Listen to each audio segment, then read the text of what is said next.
Malungkot na katotohanan. 60 pesos kada kilo ng bigas na niluluto mo ng 3 beses sa isang araw, katumbas ng 180 tumatagal ng 7 araw, katumbas ng 1,260 na agad. Pagkatapos, ang ulam, kahit na budget mo lang ay 100 pesos bawat kainan ng 3 beses, kaya ito'y 100 by 3 katumbas 300 x 7 araw katumbas 2,100.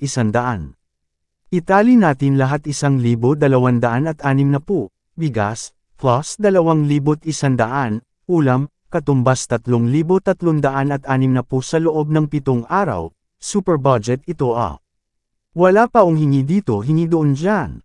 Kaya paano pa tayo makakasurvive sa halagang T1,000.00?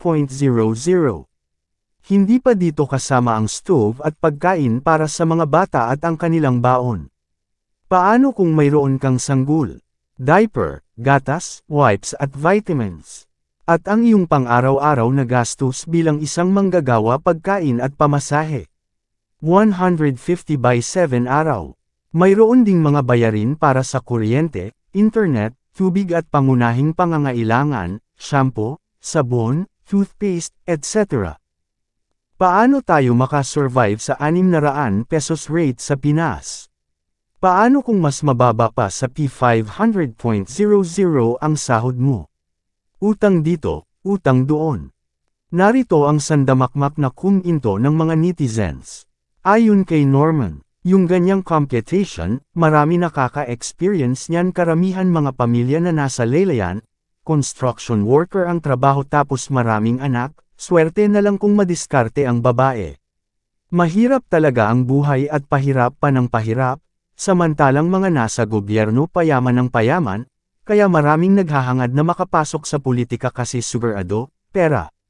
At ayon naman kay Melbert, para fair sa lahat, mula president na mababang posisyon minimum ang sahod para lahat nararanasan ang hirap ng minimum, iwan ko na lang sa mga nakaupo kung kaya. At ang sabi naman ni Renan ay, kaya madaming Pilipino ang umaalis ng Pilipinas, at isa na ako sa mga aalis. Kay LC Enman ay, dapat kasi yan ang bigyan ng pansin ng mga nakaupo, hindi yung walang kwentang sapin. Iba kasi Jane mayaman na nagpapayaman pakyab lang asinso, ang Pinas kasi walang nagaganat na tulungan kundi nakawan, Diyos en lang tanging masasandalan natin. Papano, magtataas sila ng sahod barya lanang. Pero sa bilihin halos taasan nila agad. Dati nga dumating pa sa part na sila na lang libo ang presyo. Diyos ko, gobyerno, hindi nila ramdam ang kahirapan. Sana may maupo na talaga alam ang nararamdaman ng bawat isa, mayaman man or mahirap.